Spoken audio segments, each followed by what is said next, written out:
Hey guys, we are back with Messy on Purpose, and I have another great guest with me today. So I have Danielle Ford, who has been through some stuff, right? Say And that. she has really embraced that and turned it into something special, which we're going to share with you all today. So if you want to start by introducing yourself, just kind of giving a little background, and then we'll kind of start from the beginning and work our way up. All right. There's a lot of things I could say, but to keep it on kind of on track, right now I currently serve on the Nevada State Board of Education, and that's because I served for 4 years on the Clark County School District. Then I ran for state board. Before that, I was still am a mom, single mom of two, but I was not a politician. I was a marketer, business owner, serial entrepreneur, multi passionate, hot mess, basically. And, through a lot of things that I saw and learned, I got really interested in the school district and education in general. And so I put my name in to run for office. And that is really where things went kind of crazy because I've learned a lot since then. That was 7 years ago. And the things that I have witnessed and some of my, beliefs that have changed around it is really why I like to come on podcasts and whatnot that aren't political and talk to regular people about it because there's a lot of things in government that I feel like people need to know about. And we need more people running for office. Mm-hmm. Nobody wants to do that job. Nobody wants to do I that job. That get is what it comes it. to. I get it. I get it. Mm-hmm. Yeah, so I'm happy to be here. Thank you so much. I love the concept. I kind of embrace the hot mess brand. And so when I saw, this podcast, I was like, messy on purpose. Yeah, I'll just say it was on purpose. That's what I'll do, and it works perfectly. So thank you for creating this and holding space for people like me to share stories. Yeah, I'm excited to dive in and kind of learn more about you and kind of see what we can give the audience when it comes to Messy on Purpose. Because, so diving in a little bit to the beginning times when before you like ran for our office, like what led up to that? Like your experience before that? Because you're a mom of two, obviously running for the school board, there was something there that was like personal that made you do that. So when I ran for the school board, I would even tell people they'd be like, "Why you?" And first of all, I didn't even graduate high school, so the fact that I decided to run for the fifth largest district in the country, by the way, the school board was like offensive to a lot of people, and that was really what they came at me with, like, "You didn't even graduate," and I'm like, "Yeah, I know the system failed me." Who better than to go in and try to make changes from the inside than somebody that the system did not work for? That's the one thing they could find, like I the mean, there were a one lot of thing. things. There was a news report. It was too sexy for the school board. Oh my god. And it was Darcy Spears, the investigative journalist who does like hard hitting investigations, news reports into like dirty dining establishments and political. We've since become friends, but I learned that there's people who decide what stories are going to be ran, and they know that certain images can be presented to the masses to, shift their vote. And this was before the primary, before the general election. So I had placed first in the primary. Okay. When I first signed up to run, I was just like following my intuition, and I still am pretty much. But then in hindsight, I always realize when I really look back and I'm like, oh, there were so many things that were leading up to it that made my intuition be that. So anyway, when I decided to run, I didn't know much about the school board or politics or government or anything. And there were 9 people in my race. So for the primary election, it brings it down to 2. That's in June. And everybody just ignored me. It's like that quote, like first they ignore you and then they fight you and all that. They ignored me. They were like, oh, that's cute that you're running, good job. And I would just show up kind of casual and unconventional and talk about my kids. And everybody else had their perfect talking points and tons of money. And then I placed first out of 9. So that's when everything changed. And I was no longer the one they were ignoring. They were like coming after me with any type of random hit piece they could to get voters to So not vote for me. what made you stand out that made you in that number one spot? I'll tell you right now, I've been doing marketing and business since I was 22. So I dropped out of high school.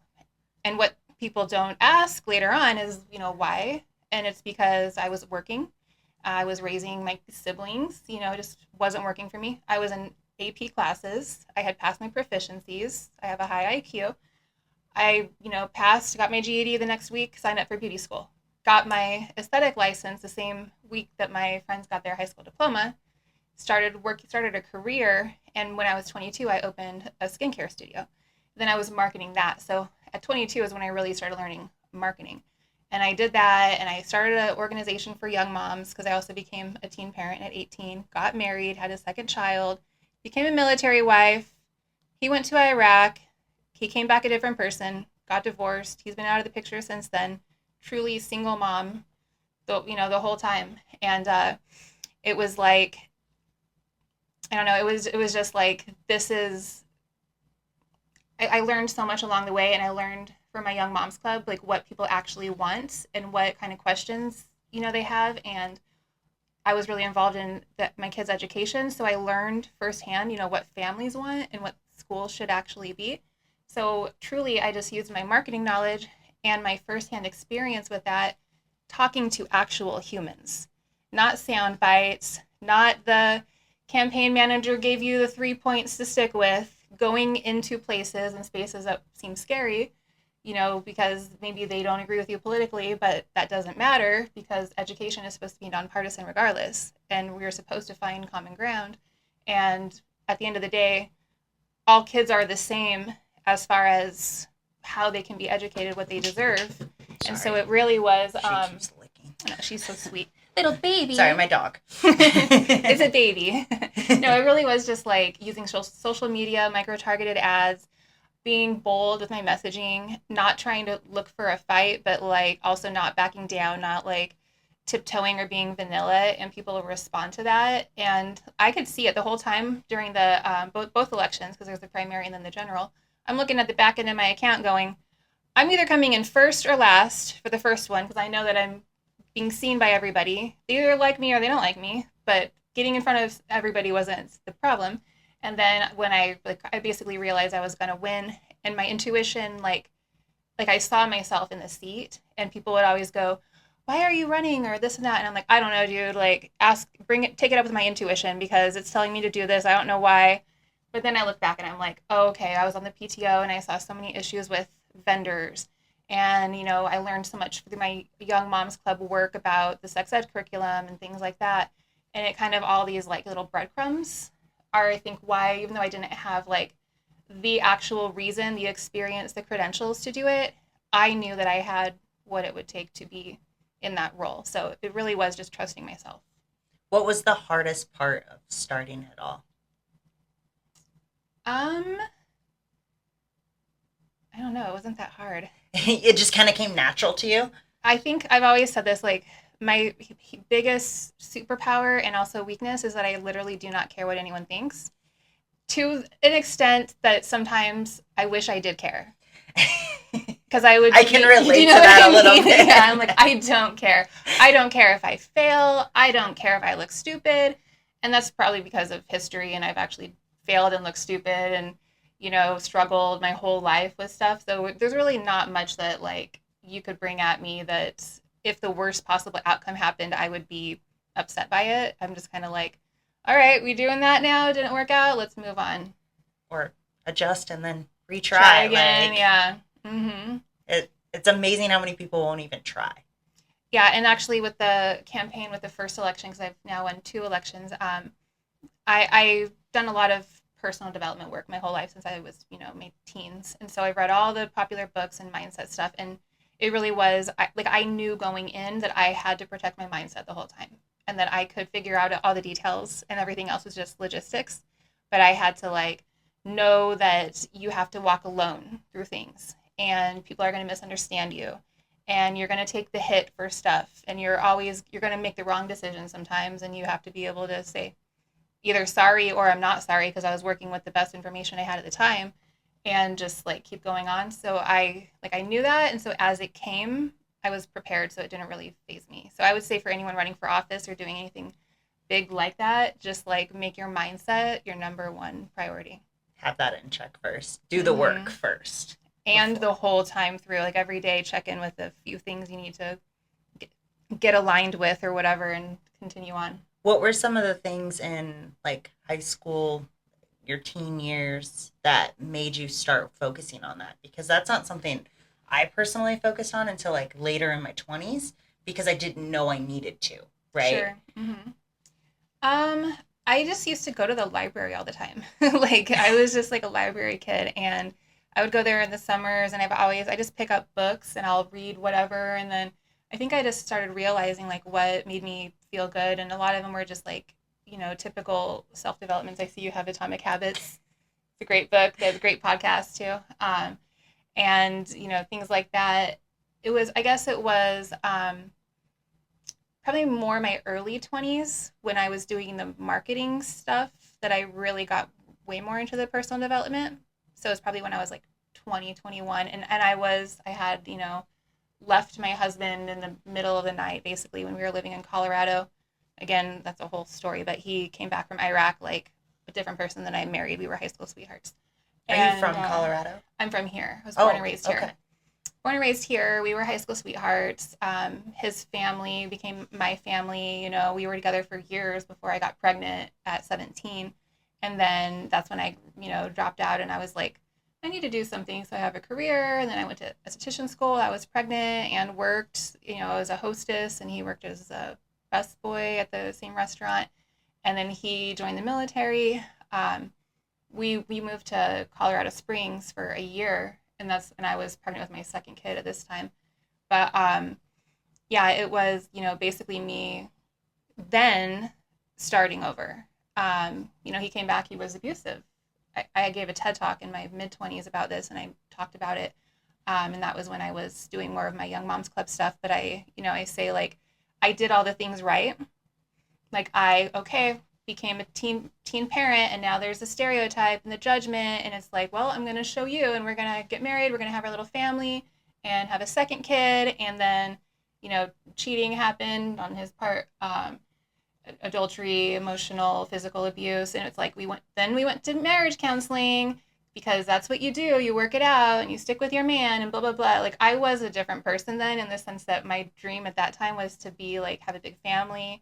And I was now on my second kid, but we wanted 4. And I was like the trope of like barefoot in the kitchen, pregnant, cooking and sponge painting the walls like country style, and like shining his class 6s or whatever shoes.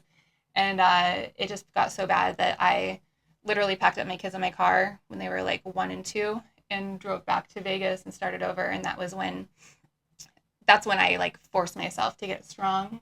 And I got a job, first I was serving, and then I was doing some spokes modeling, and then I got a job apprenticing and building my clientele, and then I opened a brick and mortar skin studio here in town. I did that for like 6 years before closing it down and doing marketing online full time.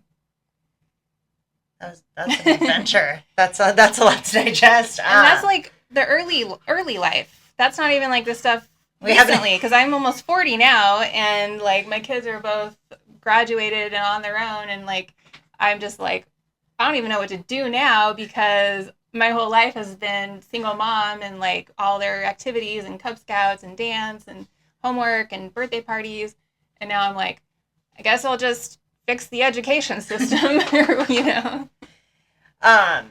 When it comes to like that transition, like, was it pretty easy because you tried to fix things and you knew there was no fixing it? Or like what made you just pack up and go? What was the final straw? Because a lot of people in those situations struggle leaving, right? The fear of being alone, the fear of doing it on your own, especially with 2 kids.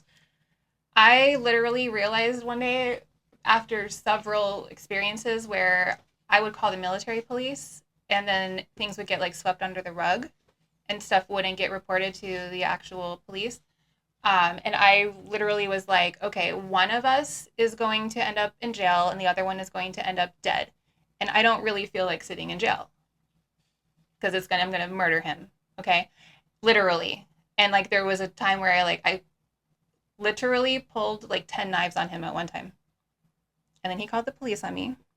And then they were like, he's telling us that you pulled a knife on him. I'm like, no, I pulled 10 knives on him. And they were like, good for you. I mean, that's the extent that it got to. like insane Like they stuff. knew you at that point. We became friends. He came back a different person that I literally didn't recognize anymore, and he developed a drinking problem, and he was like became obsessed with me, but then also would like be really irresponsible and he was like trying to fix the marriage but not really. He was like being very controlling and locking me out of the house and cutting up my credit cards, just all this stuff. And he would trap me physically. Like he would trap me in our bedroom and say, you can't go anywhere, and take my car keys. And where would I go? Because I had a brand newborn, and a 1-year-old. So it's not like I'd go anywhere. I'm in Colorado. You didn't have any like family Don't know or anything, anybody. right? I moved there by myself. And so that was very good. That was the most dramatic, craziest, just chaotic time in my life. And I've had many chaotic moments in my life. That was like an absolute S show. I don't know if you can cuss on this podcast or not. It was an S show for sure. I try not to, Okay, and I don't have to bleep it out, but if it's I there, feel and you don't have to put the explicit little check mark or whatever. No, and that was like, there was no choice. I was like, I'm going to end up in jail, and my kids are not going to have a parent, and anything is better than this. And truly, like, I guess I just had faith in my ability to go figure it out all the time. And you haven't talked to him since? Then he ended up, I still don't know. I've been putting the pieces together actually recently since like my kids got older. So he ended up getting discharged for his drinking problems and stuff, and he ended up trying to commit suicide. And then he was threatening to kill me and all these things. And so, but that was like that wasn't normal for him. And then he ended up coming back to Vegas, and we started the divorce process, and we were fine. Now he was still like trying to get back with me. I was like, no. That was like months where he would have the kids for a couple of days a week, and that maybe lasted like 3 months or so with like a temporary court order. And then he started acting really weird, and I didn't know at the time, like, what is happening? I would go pick up the kids, and he would be like kind of chasing after me in the car, and like talking really fast and demanding that I read this new book, and it's really good. It's going to change my life. And he realized that he solved gravity. And Danielle, do you know that in 2012 the world is going to end, and I'm going to be the leader, and I want you there with me, like as my queen. And like then I realized he was using drugs, and so I took him back to court and had him drug tested, an emergency drug test, and he popped for meth.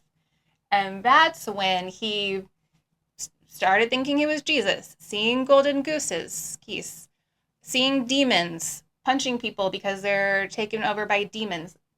Crazy stuff. So he completely lost it. Completely then he turned on me and his mom. And regardless of his like issues, the two things he was always like so solid about were like me and his mom. Like, you don't mess with us. And then he just like didn't care. And so I went to court against him and an attorney, and I won primary and legal and physical custody. And it was like pending him ever getting a clean drug test and trying to get his rights back. And then I spent the next, 16 years thinking that was going to happen all the time. Every year, am I going to get served to, go back to court with him? But that never happened because he never got clean, and he's been homeless in many states since then, like literally like in homeless camps, like sleeping on park benches. So sad. I know. And so no, I haven't seen him. I haven't seen him in 16 years or so. And so his family, like I always say, like I got his family in the divorce, but they became my family when I was a teenager, then, and I actually knew some of his sisters before I knew him because we went to school together.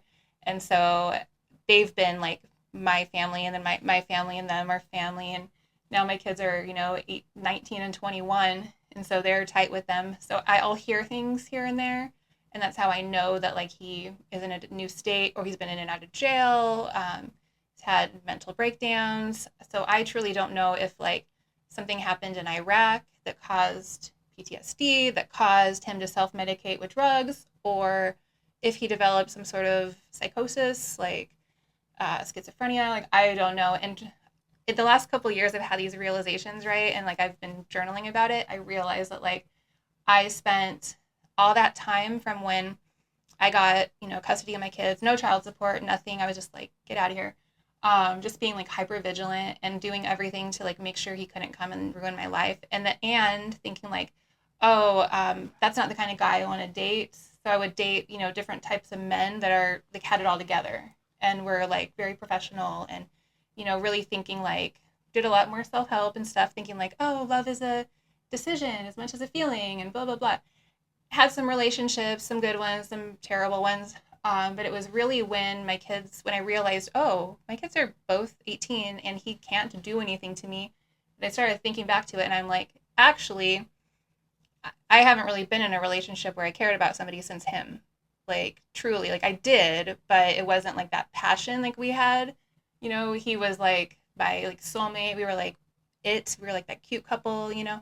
And I think that I like have just had so many like realizations since then, and I really should have been like, again, not working on that. I would have probably experienced better relationships, and I wouldn't have gone through a lot of the drama and trauma and chaos that I did with some other men if I had realized that and done the work earlier.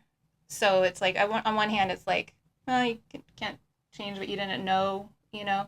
But also it's really like helpful knowing that going forward, and just like I truly feel like more at peace because he's out of the picture. But I also feel like I lost my husband, like he died, and Because he almost did as a person. or like his soul, everything that Yeah. made him him and that was us was gone, but there was no like grieving, there was just like fighting him. You never let it actually process. Yeah, until like 20 years later, and then I'm like, oh. And then I actually have carried around like his like letters. We used to write letters to each other for the year he was in Iraq. And I just have this like big envelope full of them. I didn't even like look at them for like 20 years. I only did like last year, and that was really healing for me, just to be able to be like, okay, this is like you're safe, and you're not escaping this person anymore, and also, wow, dang, you actually really loved this guy. Like whoever this was isn't who you were being in these other relationships. And then I'm like, actually, if I ever get into another relationship, which who knows, I want it to be more that, just like young love type of carnal chemistry than like the perfect person that you're like trying to match on. Like checking the boxes. Yeah, you want yeah. somebody that you vibe with, that like it's just natural. 100. Like we could just sit there and talk for hours and hours and hours and never get bored of each other. Yeah. So I don't even know what your question was. I don't even remember what my question was. That's that. So you moved here. You started doing basically working for yourself, right? And then so you went right into working for yourself, right? You've always kind of been like an entrepreneurial. I have been always entrepreneurial, but I did, I did the time. I worked at the spas and salons and apprenticing and like working commission before so then I started learning like business, and I read Rich Dad Poor Dad. It's a good book. When I was 21. Yeah, and so then I grasped the concept of corporations, and I learned I just read books, and learn things, and I read the book Incorporate Yourself, and I learned about S corps and LLCs, and so I opened my the E-Myth Revisited is an amazing book about like franchising, and so I opened the skincare studio in the way that you design a franchise, and as a corporation with the intention of like possibly selling the methodology to other kind of solopreneur estheticians. Even though I had some employees, I had like 2 other employees. It was a small thing, so it was going to be like small franchising. But really, I did that for several years. But it was really hard. Both my kids were young. They were in elementary school. I get the call like, your daughter threw up on your son, so pick one of them up and the other one needs new clothes. And I'd have like a client that was coming in and have to, and then I was learning how to market that. So this was 2009, 2010. YouTube was like barely starting, and I was using YouTube to market it. And so I learned how to do that. I built my own website, started getting into that. I was showing like how to eyebrow wax, how to do vitamin C facials. And then what I learned from that is that I was attracting a lot of other estheticians across the country. And, this is like, again, the wild, wild west of like video marketing and social media. And I'm just like trying to figure it out. but I'm not really attracting a whole lot of clients, but I'm getting a lot of likes on my videos and views. And so I started thinking like, oh, I think I need to dive into online marketing and learn everything and be able to like work from home. So I shut down my business kind of like over a weekend. I just made a decision, even though it was like weighing on me for a long time. I mean, all my equipment, everything, I just like sold it to a different esthetician, walked away, told my clients, sorry, figure out someone else to wax your back. Like, and I dove into learning everything: web design, videography, graphic design, social media, SEO, just everything. And I built my blog and my website, and I launched Young Moms Club. And so that was the concept at that point. I was, 26 or so at this point, and I was like, I want to build a space where young women who are, or young moms get the skills that they need to be successful in life that they are actually going to miss because they are focused now on how do you take care of a newborn, diapers, formula, and the things that most women learn in their late teens to early 20s: financial literacy, communication, strategies, self-care, law of attraction, goal setting, all these things, health, they're not learning those things. And so I ended up starting a YouTube channel and a in-person and virtual meetup, and that grew to like 20,000 members internationally. And again, this was like maybe 15 years ago. And so one of the videos for that, I did a lot of videos, but I would research what search terms were going to rank. So for instance, then I wanted to talk about how to be confident, for instance. Well, nobody's like actually looking for that, especially not young moms. So the video would be how to be sexy. So, then I'd have a thumbnail, like an eye-catching thumbnail, whatever, and how to be sexy. And then it's like, the secret to sexiness is confidence. Okay, girls. And so that's what they investigated me for. Too sexy for the school board? Oh. My freaking video that I'm empowering teen moms to have confidence in themselves. And like that's and they target like the thumbnail, not the video itself, because the video itself would justify what that was for. So I get the call from Darcy Spears as producer, and they're like, we want to interview you about your running for school board. I'm like, oh, cool. Oh, this must be single mom, wins primary election, CCSD student, and parent of 2 students, insiders, running for office. No, I'm like, what is that? What the topic is? They go, no, it's your video, how to be sexy. So I ended up like live streaming. I was like live streaming during my campaign and everything. And I'm like, okay, guys, Darcy Spears is going to be interviewing me. This is the topic. What do you think I should do? What should I say?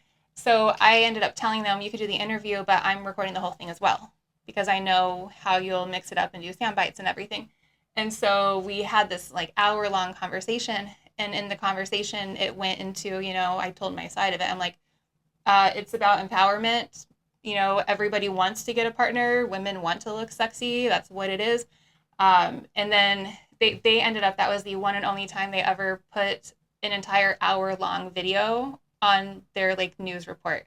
So she was really sweet afterwards. She was like, yeah, I don't know why my editor wanted this story, but that's what they wanted me to do. So I'm going to try to, show both sides or whatever. And I'm like, I appreciate that. But if you don't, I have my recording too, So then they turned it into like, they did mention my TED Talk, and they did put some of the stuff that I said, but it was really, the angle was supposed to be like a hit piece against me, but I kind of spun it. So you made it so they couldn't do that. And that is, I already kind of like learned this before, but I, always tell the story first so that you can set the tone, set the narrative, give your side of it first, tell the truth. You don't always have to say you don't have to say that you pulled 10 knives on your husband if you don't want to. But, like, I'm not going to pull that to make you look bad. Like, oh, no, you can leave it. I don't care. I'm proud of you. Oh, I meant like I won't take that clip like, I did this. Like, that's going to be the one sound bite. You don't have to say that. I might send it to you for giggles, but... Or put them all together in a compilation, like those, what is it, like... Unsolved Mysteries, where that guy's like, do you ever think about the pyramids? And he's like going there. Yeah. All random topics. No, like really you have to tell your truth first, and whatever that truth is to you. Like I say, you don't have to tell people everything, but the things that you say need to be the truth, you know? And who cares what people think? People are going to make judgments regardless, but they're going to be putting their experience and their lens onto it. So literally nobody can say anything about you if you're like, I know, I already said that. Like now imagine if a news report came out and said, Danielle pulled 10 knives on her husband. I'd be like, I literally told you that. Like I've already told this story. Please look at this. Yeah, like give me credit for this. Like it's not a secret. You can't win against me or whatever. So that's probably a big thing in like the public eye, right? Like just be open and honest, because no matter what happened, if you don't tell the story, someone else will, and it won't be through the lens you want it to be. That is exactly it. And that's why I do my podcast, Unraveling Education, now. And I'm trying to tell my side of the story. And I'm trying to let everybody learn it in the exact order that I learned it, and my thought processes, because I could come here and be like, oh, here's what's wrong with education. These companies are doing blah, blah, blah, blah. And it's like, I believe you, but it's not really clicking. But if you hear like, okay, we had this training and then this company came in and they were teaching us this one thing. And then later on I was researching this and I learned that they actually own this, whatever, like now you get it. And I'm also I'm not saying this guy's bad. I'm not saying their intent. I'm literally only telling my story and how I put pieces together in my thought process, and I could be missing information or something, but no one can say I'm lying. Right. You're telling the facts in your own way. Mm-hmm. Yeah. So I really honestly like storytelling, and owning your truth and your voice is what I try to do and what I try to live, because I really think that we need more people doing that. Because it's the only way we're going to survive. Because we need more people like literally running for office and choosing to go in and fix problems, and not just be bought out by the companies and all sorts of crazy stuff that happens when you put your name in. So I'm very like, I'm neurodivergent, and I don't always pick up on social cues, right? And so there was a portion several months after I won my first election where people would reach out to me and want to have coffee or this or that. And I can like, again, look back and they'll be like, oh, yeah, we do all this stuff and we own these hotels and we're so excited for you and your role and you have so many great ideas. Let me know however I can support you in the future. We have your back. And I'm like, thanks so much. Yeah, I'll let you know. And then later I'm like, oh, I think that's when I was supposed to be like, really? Well, I could use a nice big check or like a consulting job for something that I never even show up for, but you pay me anyway. And, it's like there's so much of that going on that we really need like messy people to just on purpose go in there and speak their truth, learn things, and tell other people. And that's what government is supposed to be, and government is not that currently. It's not. It's not.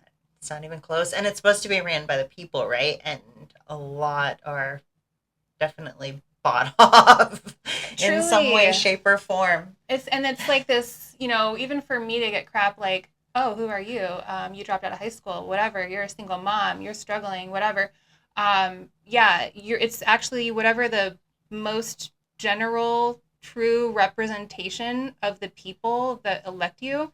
That's like the best person to be in office. Not the person with the most credentials or the most education or the most money. That's not what it's supposed to be. How are they relatable? They're not relatable to your average person. Your average person is the middle and the lower class. Right. But even those people, even voters, I'm telling you, like nothing against the voters. It's kind of like you get brainwashed, because average voters will ask me those questions. Well, so-and-so, your opponent, makes this much a year or has done this, this, and that. I'm like, yeah, I know. I know what you're going through more than they do. Why aren't you like gung-ho to vote for me? Yeah, they make X amount, which means that they're not struggling when all of us are struggling. 100. Like they don't know what is really going on with renting. When was the last time most of them have been in a grocery store? Totally. They don't know what it's like to live in a food desert. I mean, in a school, they talk about schools. When did you go to a school, into a classroom, and see that they're so overcrowded that the teacher can't get through the material, yet you're going to come over here and make these mandates and rules and laws punishing schools and saying that they're not succeeding. But you're truly the one not funding them, not giving the resources we need, and then trying to punish everybody. And you haven't set foot in it, and you haven't spent any actual time in. When you do set foot in it, you bring your camera crew. Like, because it's ew. a show. Yes. It's a scripted show.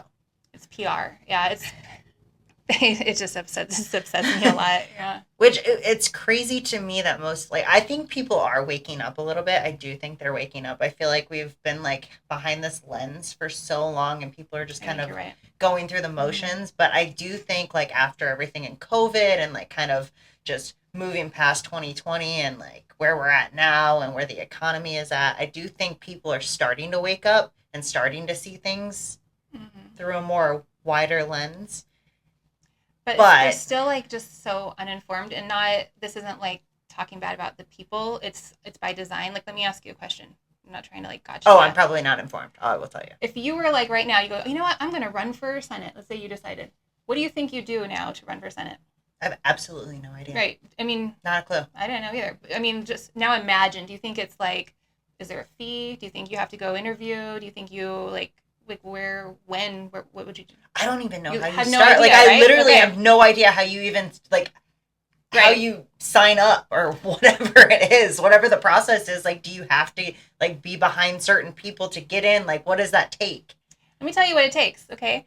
Every other year, so on the even number years, so next year in 2006, in March, the first 2 weeks of March, somewhere in that first Monday through Friday and then the next Monday through Friday, the government center on Charleston is open, and you walk in there, and it's really easy, and there's the arrows. You walk in, and you give your ID, and you pay the fee that is different depending on the seat, anywhere between $30 and like $200, but like school board's $30. And you go, here's my ID, here's my $30. You fill out one little form on the computer that says your address or whatever, and now your name goes on the ballot. And you're now in that, then you become a candidate for the primary election in June, which most people don't vote in primary elections, and they really should. It's really important, but that's another thing. She can rant about that after this. So the primary election brings down the runoff to the top two. So you could have 2 people in the primary election or 500, it wouldn't matter. And the top 2 that get the most votes for that seat go to the November election. So that's every other year, even when there's no presidential election. It's like the off presidential, where it's like the governor is that race. And so any even year in March, you walk into the government center and you give them about $50 and your driver's license, and now you're a political candidate. Now, why doesn't the news report that? Hey guys, happy Friday. Just want to remind you, next Monday is the beginning of signups. If you want to put your name out there, anything from school board to Senate to Congress, it's at your fingertips. There's no real qualifications, right? Anyone can just walk in and do it as long as you're a resident of that state, probably, right? Does that probably... You have to live in the district. In the district, okay. Mm-hmm. So, for instance, for school board, for example, there's 7. They're broken up by the amount of people in the county. Okay. So I was like District F, which was like Southwest, and then somebody else would be running for Northwest or whatever. But you do have to live in that area for like, I want to say it's like 30 days before, maybe 60 days. Okay. And so that's really the only thing. And no one even checks that. And I know because there was a trustee that served on the board and lived in Nebraska for 8 months, and I filed 1 million complaints against her and asked the Attorney General, Aaron Ford, and all these people to look into it, and she called in for 8 months while living in Nebraska. So, like, I wouldn't even call that a barrier. Like, that's not even, yeah. But that's really it. It's just where you live, and then other than that, anyone can sign up. Because you're supposed to understand that area. So if it's like Senate, so for instance, my seat is crazy, okay? I'm one of the 4 people that are elected to the Nevada Board of Education. So there's only 4 of us that cover the entire state. I have 800,000 constituents. I have as many as a congressional district. So the same amount of people that elected me elected Susie Lee, Congresswoman. Yeah. Mine's the only one besides the governor that has that many people. Some of the assembly members and Senate, they live in such small areas that they only got elected by like 1,000 people. It took me 160,000 votes to win my seat now, which is so much huge. huger than like school board. Even school board is like way harder to win than these like small assembly and senate seats because there's so many senators and assembly people that they're broken up. Their little districts are smaller. So you can just go on to like I can't even think of the website, but it's like what's my elected representative or something, and it'll like list everything. You put your address, it'll tell you, and then those ones are the ones that you could run for. Anybody in next March, you could walk in, you could sign up to run for something. I just want to put that out there. So many people win because no one else signs up to run, and there's only one person that signed up for it. And they just automatically win. Well, I've seen that on like the ballots and stuff. So like Yep. if you're going through and you're voting and there's one person, like Yeah. half the time I just skip that section because I don't even have a choice. Right, and then it's better to skip it if you don't actually want that person because at least it shows that like they only got voted in by X amount of people. Yeah. Yeah, it's one person on the board right now didn't have a runoff, and so they just like win the seat. But tell me why the news is going to report on the dumbest stuff ever, but not tell everybody that elections are happening soon and that applications are open to run for office. It is by design. So my whole thing is like saying like, bro, whoever's watching this, if I could win an election as a teen mom, didn't finish high school, pulled 10 knives on her husband, like you can win an election. She's probably said that too many times. I've literally never told that story before. Oh my God. I've never ever told. I don't even know why it popped in my mind. I was just like, let me explain to you why it got so volatile. No, I've never told. I don't think I told anyone that except for my kids because we joke about it. Because I'll tell the story to someone else too. But no, that's not like one of my signature stories or anything. I'll probably never tell it again. Honestly, yeah. So I don't know that I'm just like I've seen so many things that truly my whole like if I could just convey one thing to anybody, it's just like please run for office if you are a person who cares and honestly just if you can figure things out. Like there's people that you know in your mind that like you're like I don't even know what that is. I don't know anything about it, but I know that if you like gave me all the information and I had the resources, I could figure it out. Like those are the people that we need to run for office. And there's a lot of people out there with those qualities that are not utilizing them properly. 100. Mm-hmm. And it is really hard. Like I think I'm the only like neurodivergent person in government right now, and it's not set up for me. It's very reflective of the school system, that didn't support me. And the only way to change that is to get more creative thinkers and problem solvers to be there with me and, at the table to be able to vote. Like, we're not going to do this outdated, weird system that doesn't make any sense to pass bills and change laws and things. Let's get creative. Let's bring the whiteboards out. And, that's really what we need. There are a lot of parents that have a lot of opinions. I mean, when I moved here in 2021. And that was when, like, everyone was going to the school board meetings, and, like, it was crazy at that time. Mm-hmm. And we even, like, went just to kind of see what was going on. We don't even have kids, but, like, I do care. Like, we would watch the, like, meetings and stuff and see what's going on, and, like, so we'd go there, but there's so many people that would go, and they would be either outside, or there'd be a lot of people wanting to talk and speak and try to find solutions, but, like, none of these people are running. Right. None of them are running. Everyone has an opinion, but nobody's running. Mm-hmm. I get it, but also you didn't know how to sign up. No, that's too. That's the education that we're missing for people to even know how to do it. I didn't know that you just have to pay a fee. It's really not that hard. The hard part comes because certain people, the same ones that own the media, fund candidates. And so they have marketing companies, and they will then they'll either reach out to the people that are running, but most likely they already had someone in mind, and they like put that horse in the race. Like I was hated when I first by Democrats and Republicans because I didn't ask for permission from anybody, and I didn't know you had to. I wouldn't have even thought that, right? Because they're supposed to be for the people parties anyways, right? Yeah, but there's like an unspoken, there's these like groups, maybe there's a handful of, both parties, and they're like the ones who are going to push all the campaigning for their slate of candidates. And you should just like know that if you didn't go in and kind of like feel it out and make sure you're not running against somebody else that, they kind of chose. I had no idea these people even existed. I mean, how do you know? None of this is You shouldn't.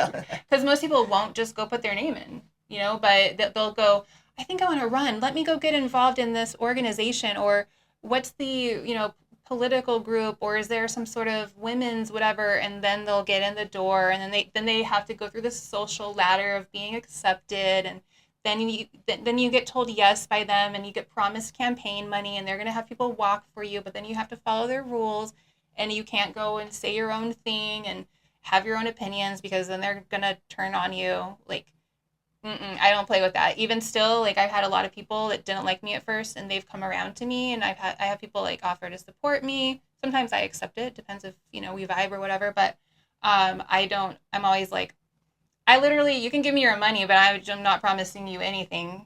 Like, we'll see down the road what's going to happen. But here's what I'm doing, and if you don't like it, then don't do it. Right for the people, not what's bought.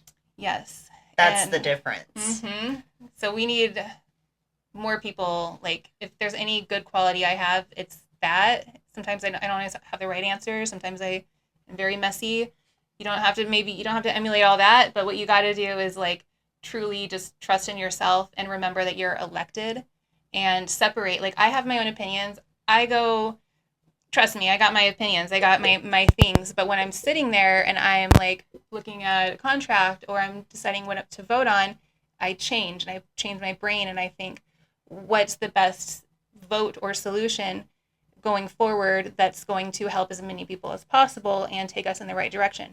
It might piss off Democrats. It might piss off Republicans. I don't know. But that's my job.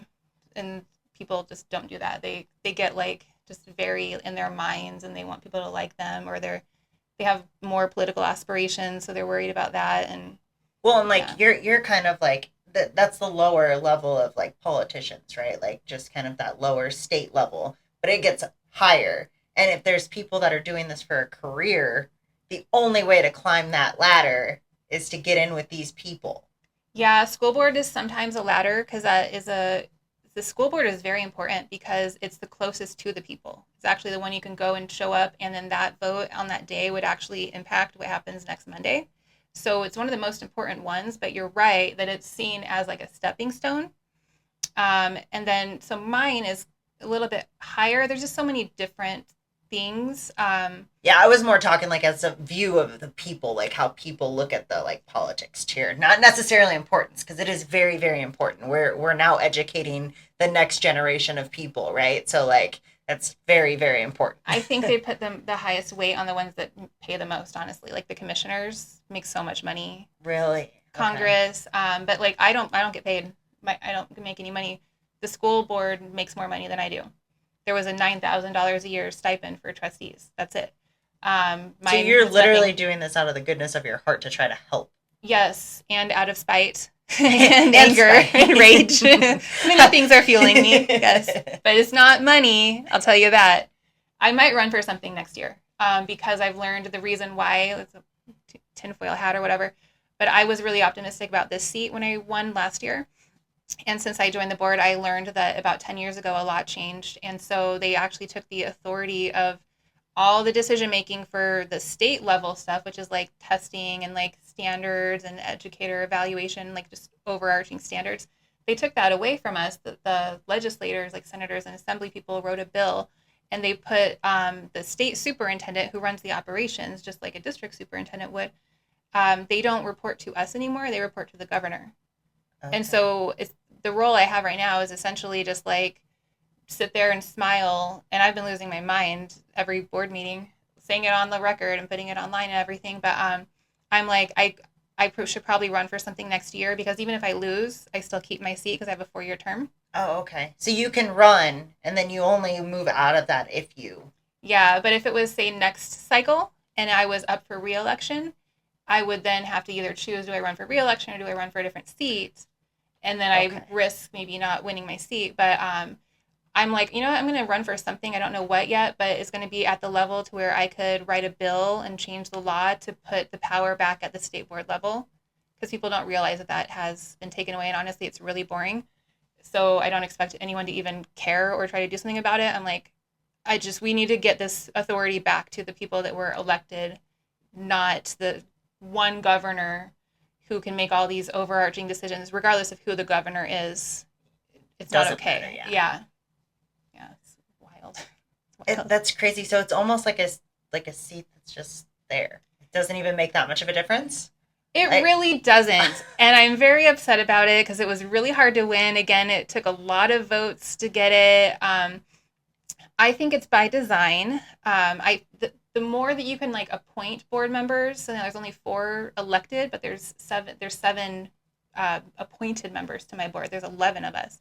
So the more that you can appoint and like let's say like somebody is like Mr. Moneybags wants to like own all the politicians or whatever.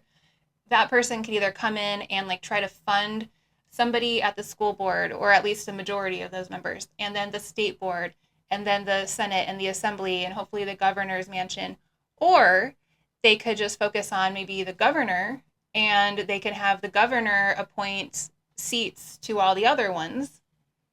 And then the people that are appointed to these seats that are no longer elected know that the governor could take their seat away, and then the governor or whoever appoints wants to go in this direction with education, and maybe we should buy this curriculum company because it's doing so well in New York and Texas. And yeah, it's going to be, $100 million a year to keep it up for the entire state of Nevada, but it's what the governor wants, and that's how you get complete blanketed control into like a silo versus actual pushback and discussion and checks and balances like our system is supposed to be.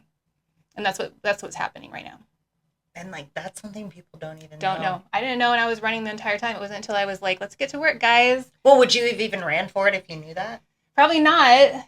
So I probably, it was pretty impulsive to run for that. I didn't even know this seat was open. The person that has been in there like a long time, I didn't realize that they were termed out. I thought they would just like run and win again. And then now it was like open. I'm like, it actually is my next step based on everything I've been learning about curriculum companies and all these things and standardization that I don't like. But joke's on me because now I just have to sit there and keep getting madder and madder. But at the same time, it's kind of a stepping stone, right, into like the next thing you want to get to. So I mean, I would honestly rather stay at the seat, but it's like I'm not doing this for 4 years straight. So if like right now we're looking for a new state superintendent. We have a meeting next week, and we have one in July where we're going to be hopefully choosing a new state superintendent. If, and that's a big if, we got somebody that was like really awesome, and I felt like they were going to listen to our board regardless of what the law is, and we were going to work collaboratively towards some of the goals that the board has said we want to do, I would maybe consider not running for something next year. But I also don't think that's going to happen because I'm pretty sure that there's a few people that are already like handpicked and ready to go for that position.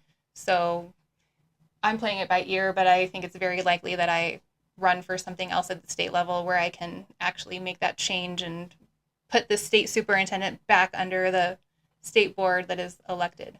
What's your ultimate goal? So like, what are you trying to like achieve with all of this? I don't know. You don't know. It's just figuring it out as you go. Truly, I really don't have. I don't even know.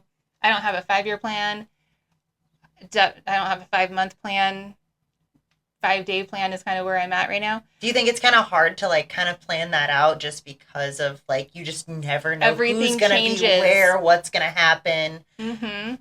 I think the best thing to always be is adaptable. And so, I mean, I'm actually very highly neurotic, so I do have like, I do systems. Like I'm a systems-minded person. I do, so I do have like plans on plans on plans on plans, but they're all very like if sequences, So I'm always like anyone that I think is gonna maybe be president one day, I try to talk to them and I say dibs on Secretary of Education.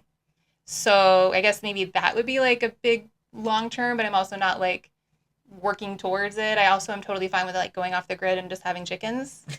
And that would be totally fine too. So I don't know. Watch out when she finds her soulmate. That might happen. Or there could be like, I don't know, a chicken coop in the White House or something. I don't know. Who said you can't?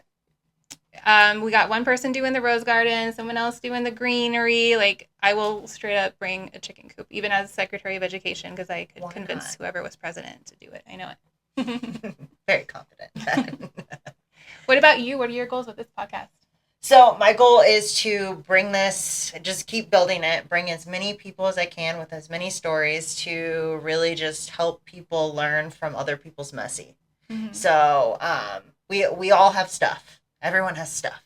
And it's all how you look at it. It's how you work through it, and it's how you grow from it. And that is what I want to bring out. Like it just, whether I bring somebody on that's talking about politics or your life story and what you've gained from it and what you've grown from it and what you've developed. And then I want people to come on with business and like different things that they've struggled with, because all these mentorships just tell you the shiny things and look what you can do, look what you can do, but they don't actually tell you the part where they weren't successful, where the messy happens, where you learn from it. So I want to just be able to bring that to people, and I just want to grow this to that point.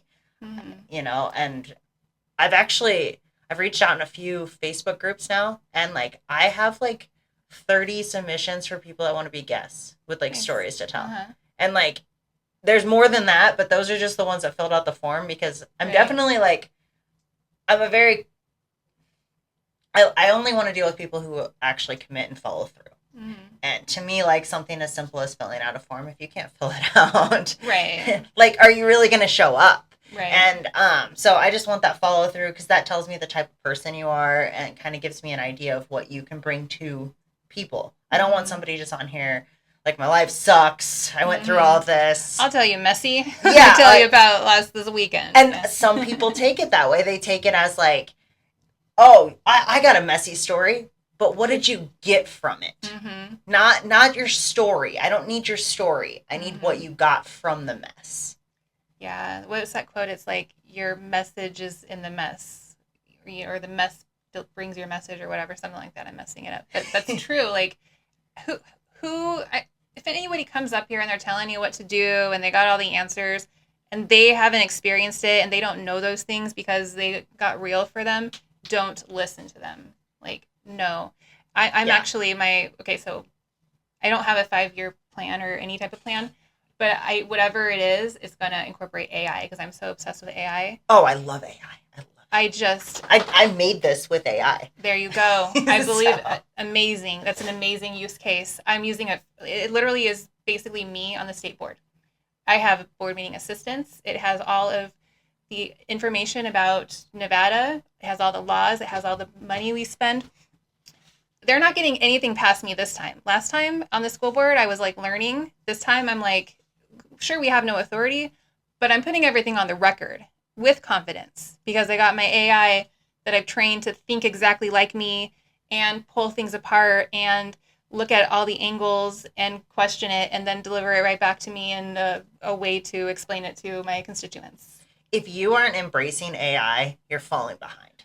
Like that, it's as simple as that.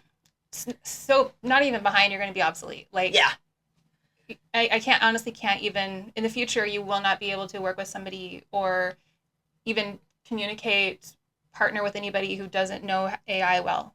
Like, just how to use it, how to build it. It's so important. And the thing I love about it is, even though I'm pretty techie, I love tech, it's not like you don't have to be techie to do it. You have to know humans. Yeah. It's very incredible. Simple. There are like it depends on how far you go with it, like on how techie you need to be, right? Like how you're incorporating it into what you're doing. Automations and APIs and all that. It can get real intense if you go deep. But like on a surface level of your average person, anyone can figure it out. Yeah, it's wild. Just the fact that you can literally talk to computers now and you don't need to know code. Like, I joke because me and my husband will tell ChatGPT, like, please. Oh, you have to. And like, thank you. Yeah. And like, be nice to it, because we joke about like when robots take over. I've asked it if it's going to spare me or not. I actually use ChatGPT to analyze my husband's dream, just because we were having a conversation, just because, it's fun. Yeah. It's really fun if you embrace it.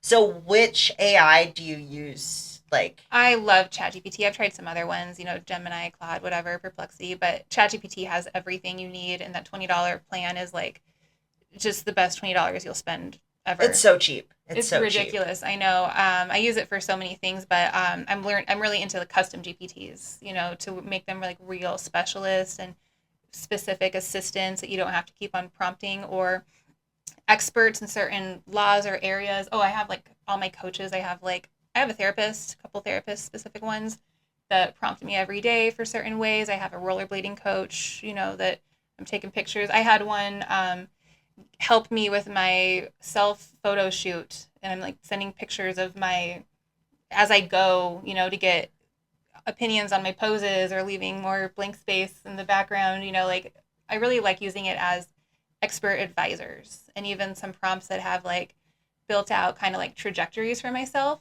that it's like, if you do these things, here's where you could be going. If you do these things, this is what 5 years from now looks like for you. And just really using it as like a master brain, just. You can get anything. You can get anything from coaching advice to medical advice. It's crazy the amount of information you can pull just in ChatGPT, and that's not even talking about all the other options that you have. Do you use it the most? I don't want to like mansplain it to you, but the really important thing for everybody to do is to know how it works, and that it thinks it's a human because it's pulling on everything that humans have put on the internet. So sometimes it's vague, or it's generic, or it's a little incorrect, but the more that you can tell it exactly who to be and how to think and what beliefs to have, the more it's going to hone in on that information only and deliver it to you. So always be like, you are an expert and you have experience at this level, and you also have experience with these issues or problems that you lived through. Like, oh my gosh, I have one that's me in 20 years advising me right now. And it's supposed to be like, would you be proud of yourself if you're doing that right now? Get it together or whatever, like it's like, okay, mom. It's literally like texting another expert, basically. Yeah. Like it doesn't feel like you're talking to a computer. Yeah, an expert that like really cares about you and wants you to succeed. I mean, it's incredible. It's incredible. It can really be encouraging sometimes too, if you like ask it like certain questions, and then it'll like hype you up. So you gotta be careful about that. So that's actually, let's talk about that really quick. Everybody is freaking out about AI because kids are going to cheat, and all the curriculum is going to be AI. Okay, whatever. That doesn't matter. I don't even want to talk about that. Like, if kids cheat, they shouldn't cheat. Just like they shouldn't copy someone's paper or pay someone to write the report. So teach kids not to cheat, first of all. Cheating's been going on forever. And long also, before computers. If we're adapting to like civilization and society and giving kids skill sets, then nobody's going to need to know how to do these. It doesn't matter. The thing I'm scared about, and the only thing that we really learned from the pandemic, truly learned as information moving forward to apply, is that kids suffer in isolation. And now all these teenagers are going to have access to AI, an LLM, large language model, that uses pattern recognition to appease the user and make that person happy. So that's going to be the, lonely kid who's now trying to get friend advice or girl advice, or it's their diary. And then the way that it works is it just slows down over time, and it kind of starts to forget things if you give it more information. And now these kids are going to realize, oh, this doesn't really like me. It's a computer. What's that going to do for mental health? Like, these are the issues. What if a kid asks a question like, how do I build a ghost gun? Is ChatGPT giving the info? Okay, now if they take that to school, is that my responsibility? Is it the school board's responsibility? Is it the principal? Is it the parents? Is it these tech companies, like the legislatures? Like all the things that we should be worried about, no one's talking about, and everyone's like, oh, they're cheating on their essay. Who cares? We got bigger problems coming. It's incredible. We've got these amazing things coming from it. But we've got some big things that we should be addressing. Yeah, I mean, something as simple as like asking some odd questions like guns and things at a certain age. I wonder if there's going to be some system that will flag those like responses, because like, I mean, you can Google anything too. Mm-hmm. Right, and then it's like, okay, we need that, but then it's like, where's the line? And then who's putting their opinions as to what's negative? Right, and now we're getting to the point where we are with like social media. Before, like, it kind of shifted again, but like we were censoring everything, right, because of too much, right, regulation. And does it become like into the line of like sex education or transitioning? And if so, who's making those determinations as to what's right, wrong, or indifferent? And then where does it go into like your personal rights, and then so I mean, it's a mess. It will be, because no one's talking about those things right now. They're only talking about the dumb things that don't matter, like kids cheating. Well, I think a lot of that is just because people don't think that deep. Right. People really don't. But these are the people that are making laws and everything. So once again, let's get some people running in March that who are will thinkers. think that deep. Yeah.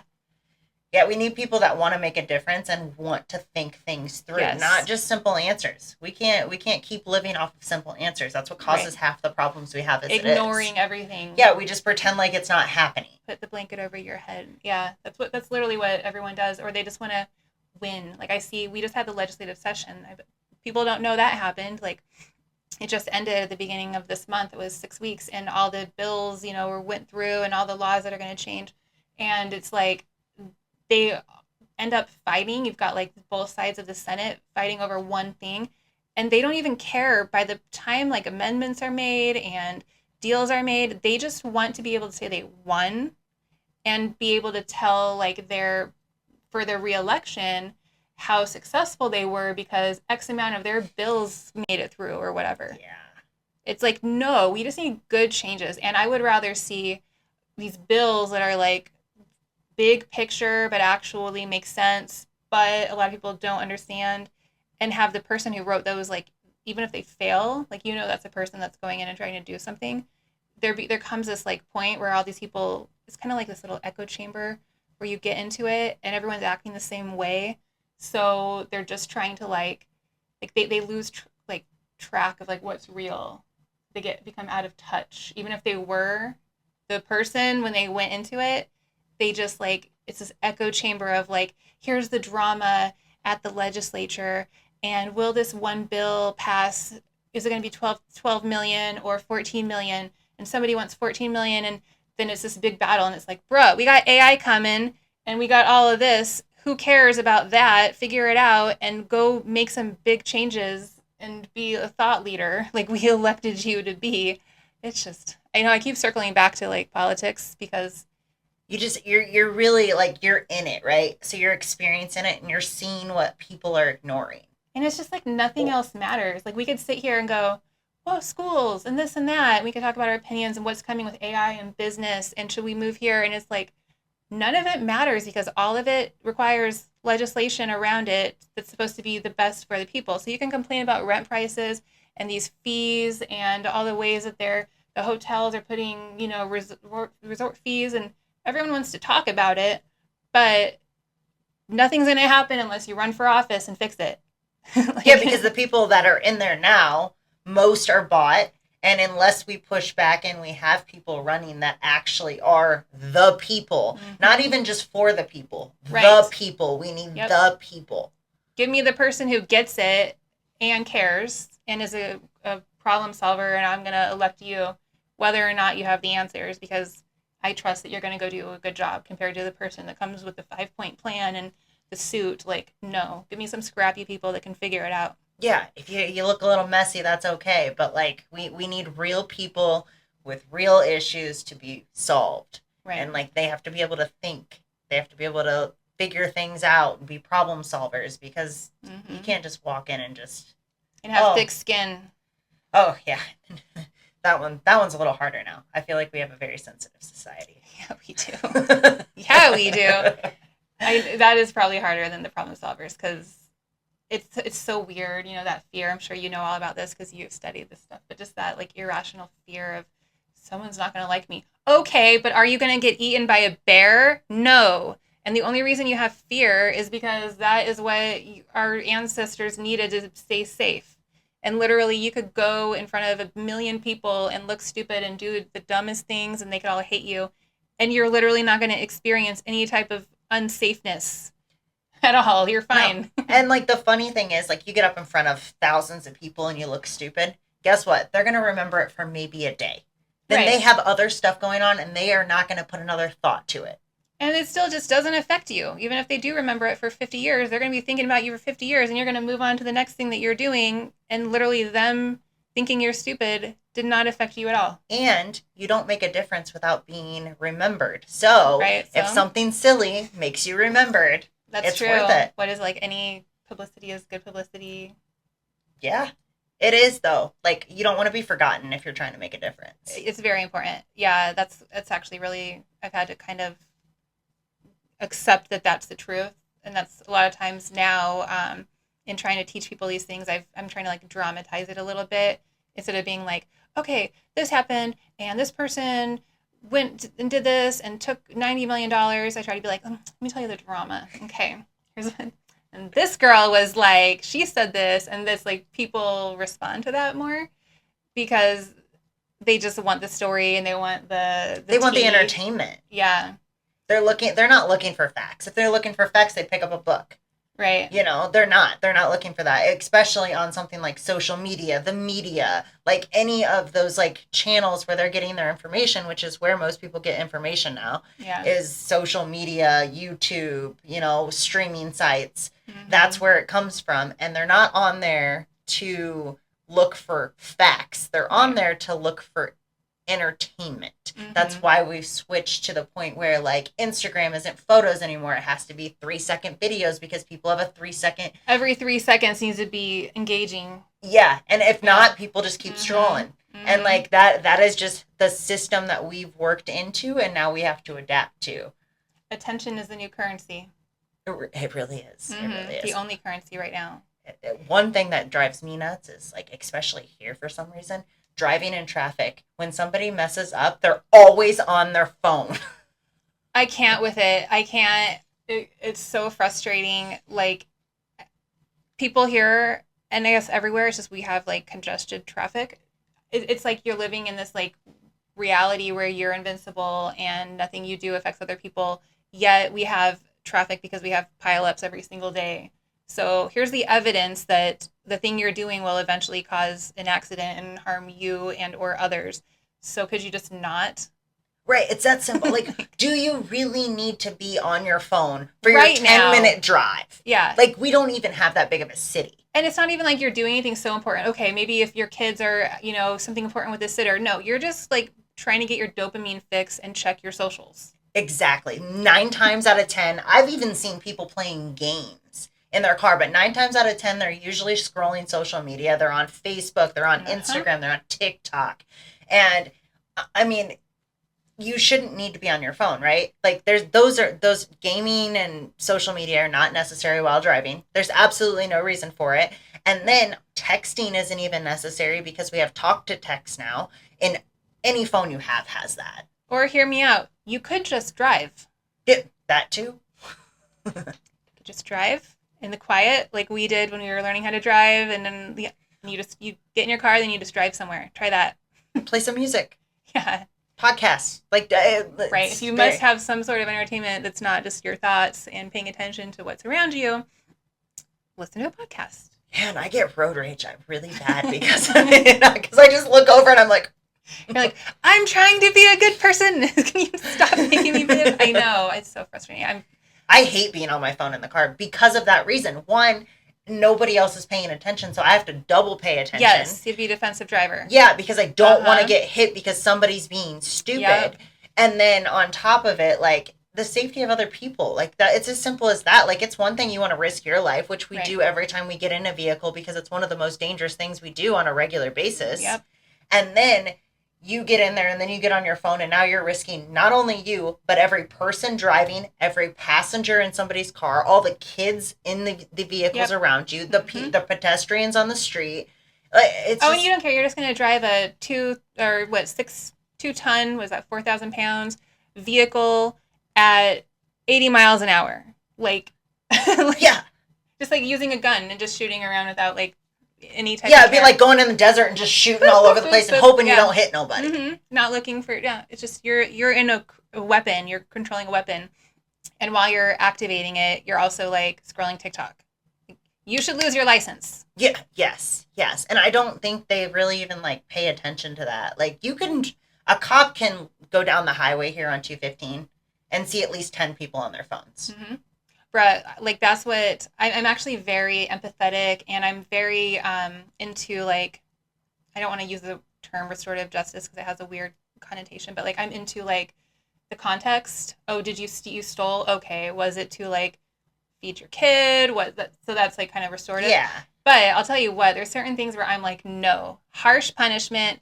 First time, like Japan has no DUIs because the first time you get a DUI, you go to jail for 6 months. So it is in the culture that you always have a designated driver. Like if somebody goes to a group of friends, go to a bar, and there isn't one person that's like the designated driver, they're like shamed by everyone else. And they do not have the DUIs, and they like their fatalities in vehicles is way reduced. I would do that kind of thing. Like, I don't care. 6 months. You're on your phone, 2 weeks.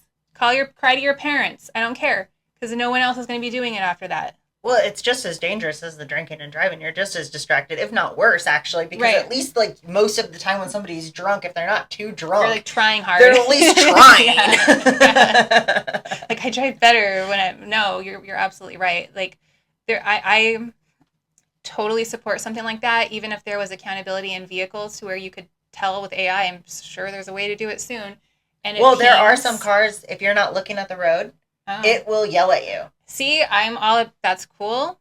I think like everybody until they're 25 should have that kind of thing. Like I'm all about past it. 25. I mean, but it should like train you, and your brain isn't like fully developed until you're 25. So hopefully it trains then, yeah. Or no, I completely agree. That's the kind of stuff. Like there's certain things where you have no room for exceptions, and you need to be like harsh. And then there's other areas where it's like, this requires more understanding and more situational. Yeah, absolutely. Yeah, there are a lot of crimes and stuff that are situational. Mm-hmm. But texting while you're driving and being under the influence while you get behind a vehicle are not. You're out. One strike, you're out. Mm-hmm. Because it's bad too. Like the under the influence here. I mean, that's the only explanation for some of these accidents. I've seen some chaotic things. We were so it was where 215 kind of goes into what is that, Lake Mead? Okay, yeah, so 95 and Lake Mead. You know how it comes to like a stoplight? So you literally come to a stop. Well, everyone was at a stop. Here comes this Nissan at 110 miles per hour, flew into a pole. Luckily didn't hit anyone. And the pole went up in the air. Luckily over, didn't hit anyone. And then they flipped. And I don't even know if they lived because I was in such shock that we just left. Oh my gosh. I believe it. And then everyone will see that, and then they'll just keep on acting a fool. Yeah. Yeah. I mean, half of them probably didn't even know what happened because they were on their phone. Staring at their phone. Yeah, you're right. Oh my God. So where are you from? I'm originally from Iowa. Okay. And then we moved to Denver. Okay. And then we were there for about 4 years, and then we moved here. Okay. We've been here almost 4. I think 4. 4.5 maybe. Denver's nice. I went there a little bit because I did that 1 year in Colorado Springs. That was the only time I didn't live here, and we would go to Denver for this and that. But yeah, Denver's beautiful. Colorado's it's beautiful. Mm-hmm. The traffic in Denver is horrible. And I don't know. I just didn't like... But they're different drivers than here, right? Yeah, it's definitely different. So what's different in Denver is like, it's... So I all 3 places I've lived, it's just so very different from each other, yeah. So in Iowa, it's like no cars on the road. Like there's the worst thing, maybe a deer's going to pop out, you know? And then you go to Denver, and then it's very congested. It's 2-lane highway. And then you have weed that's legal. So now you have the people under that influence. Then you have the Texans that move there and that are very aggressive drivers. And it's not a good mix. So there's accidents every single day. So I was doing personal training, and I was going to one of my clients' house. And so I lived in like North Denver, like literally the north part of like Denver. And then like Denver, not like the metro not like area. The hippie. Yeah. And so just to get to the south part, so like right on the other side of downtown, took 45 minutes. And it's not that. Kind of like here, we're trying to get across town. No, this doesn't feel like traffic. Oh, really? That's how bad it was. Yeah. Remind me not to drive in Denver. My goodness. It's bad. Oh my God, it was terrible. That's a whole other thing. I mean, like there's like a whole conspiracy about why we even have the system that we have. Like cars have taken over. Like there's more cars than people. You know, the way that humans should exist is you should be able to walk to your grocery store, walk to the florist, walk to the post office. Like it was like a big, industrial revolution type of thing to create these spaces where most of the world is roads. That's nuts. If you really go back and like look at what the world is and like how much of it you can live in and how much belongs to vehicles, and not humans, and then we're just becoming like more populated and just crammed into the sky rises and less greenery, but we're building out roads. It's like cars are the people. Imagine like aliens looking at us. They would think that like cars were the form of human being or whatever. Like you don't see humans, you only see cars. Well, it's a funny concept too, because most of the population wants to live in a city. Right. There's not like when you look at like people that live in the country versus the city, like And there's less connection in the city. Yeah. But they want to go there because there's lots of people. Yeah. My whole thing is like, whatever I do, if I ever win another election or I don't know what, but I truly think we need to go back to or a new version of community living, like village. Like you're supposed to have a village, you know? That would be going back to traditional living too, the like traditional everything, and that is so we're so far away from that. I don't know how to even bring people back. It needs to be new. Like my whole thing is like, you have your, a washer, dryer, a refrigerator, a dishwasher. That's because of like this commercialized society. Like why do you need to be the person to maintain all of these electronics when what if like all of these houses here, like had a community kitchen or something?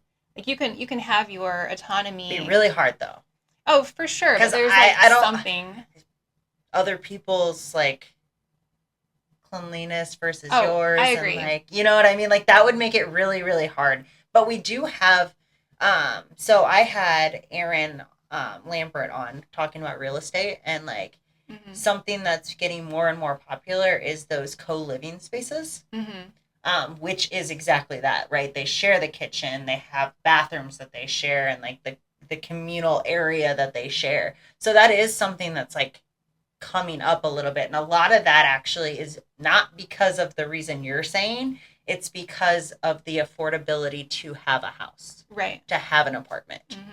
We need that. I mean, like when I read books that are like fiction books that are take place in like London, that's how they live. Sherlock Holmes.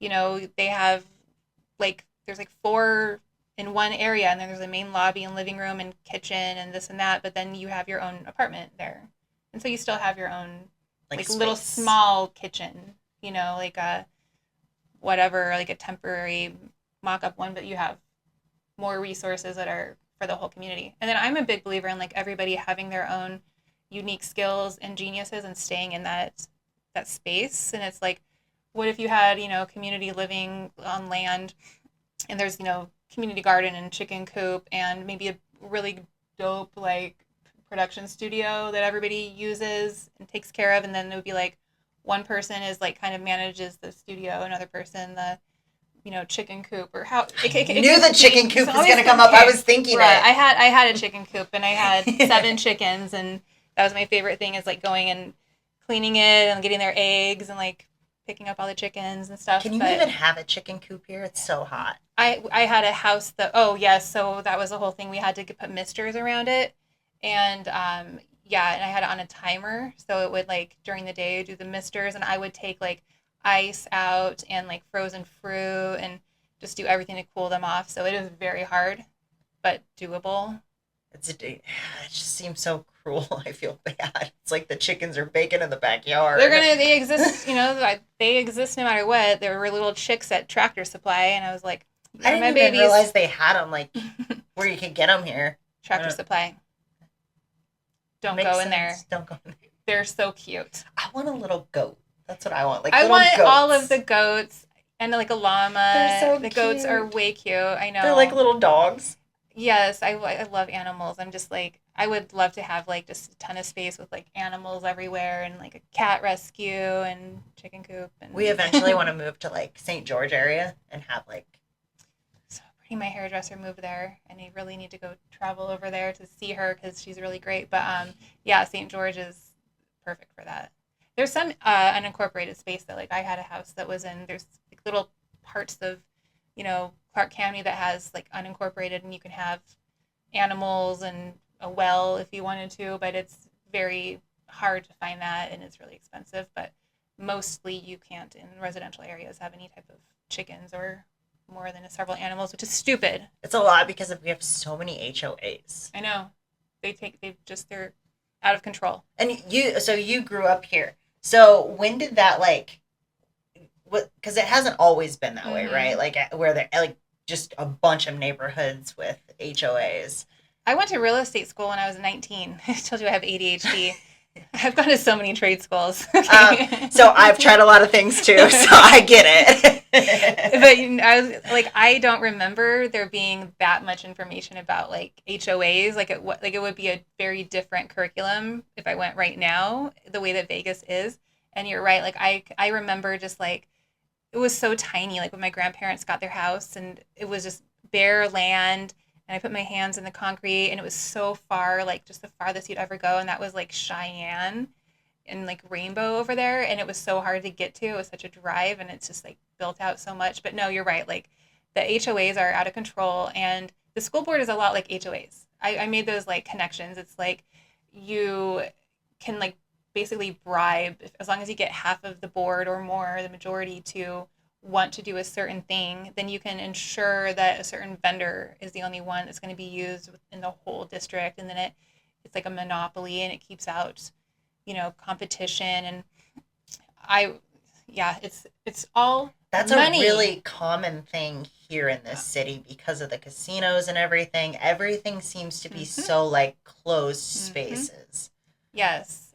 And just when you look at the contracts and stuff, it's like there's so many ways that we could be stimulating the economy, and like having small businesses that are here be able to do stuff. But that's really the core of it, is these casino moguls and like tourism authority people that have so many shell companies, and even the curriculum companies and testing companies that we use, and teacher recruitment, and just these huge things. And with the HOAs, same thing. So it's really the 1% type of thing, like where most of the money coming through here is just going right back to them.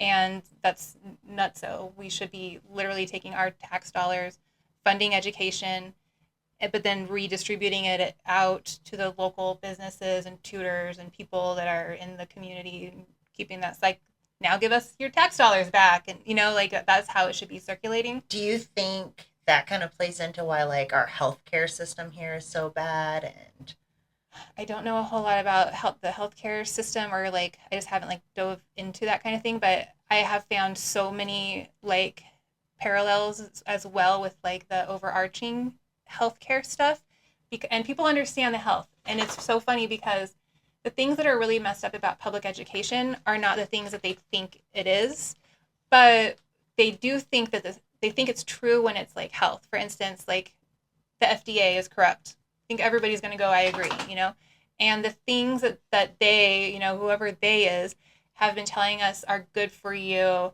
and the fact that they've written the doctors' medical books, and they, again, is the big companies and the dairy farms. That's the same thing with education. And so everybody's fighting about this and that, these like details that are not that important, but are like very sensationalized, that will get people talking. They're fighting about all this stuff, but what they should know is that the same thing like that is happening with public education, except replace, big dairy or whatever, Kellogg's, replace that with this, canned curriculum, testing, and requires professional development. And then we get the data that says this is how kids learn better, when actually, no, we need to go holistic, and we need to get that out of here and go back to kids playing and getting their energy out and socializing and teaching the basics, but not tracking it in a way that doesn't make any sense and is set up to fail. It's never made any sense to me because it's a lot of like test based, and that's not how a lot of kids learn. Right. So it's not about learning. The public school system has drifted from being a teaching institution to a testing institution, which is insane. Insane. It's so much money. They get so much money, and it's a business model that if kids were to succeed and ace all the tests, their business model ends. Well, and it's very simple. Like if they learn that way, they're going to read it, they're going to take the test, they're going to ace it. My husband's like that. He can read something, take the test, ace it. I am not that way. Right. My brain can't focus, and then when it gets to the test, it's like I don't know. Like, I know everything about this, and I could give you 18 presentations, and but I'm not going to answer this question like you want it. Yeah, I don't know how to answer that the way you want to hear it. That's what this whole attack on teachers is, because if you have so much money, you can either give it to curriculum companies that are going to, run software on a Chromebook and then believe that kids can learn through this method that seems like accessible. So you can believe that and put your money towards it, or you can believe that we need educators to determine curriculum and evaluation. You can pay them well. So it makes sense to get everybody to feel like you don't need teachers anymore.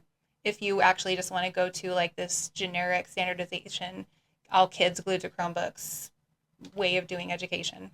Which, I mean, we already have a problem with like iPad kids, right? Like they're addicted to the iPad. We don't need that at school too. We really don't. They need to build social skills. Mm-hmm. They need, the whole purpose of public education is not for that one kid. Like, I get it, and I was a parent, so I know when your kid isn't getting something and you go fight for them, and you should, you should be mama bear, you should advocate for your kids, but truly from a bird's eye view and from a scope of being elected to serve everybody, the goal of the money that goes into it and the choices is for that adult. How is what I decide right now going to affect everybody in 10 years?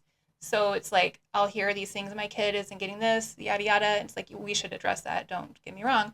But that's not my job to serve that one child. It's to create some sort of system that's going to help all of these kids contribute to society and be happy in society.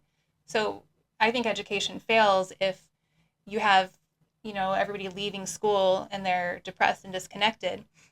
But then at the same time, if we say that education should that mental health should be part of it, the social aspect should be part of it, then it's like, how do we say that it's successful if we can't just use grades to test? So basically, nothing works. Nothing we've done has worked. Everything is garbage. We have to throw it all out, and we have to come together and decide what do we want schools to be.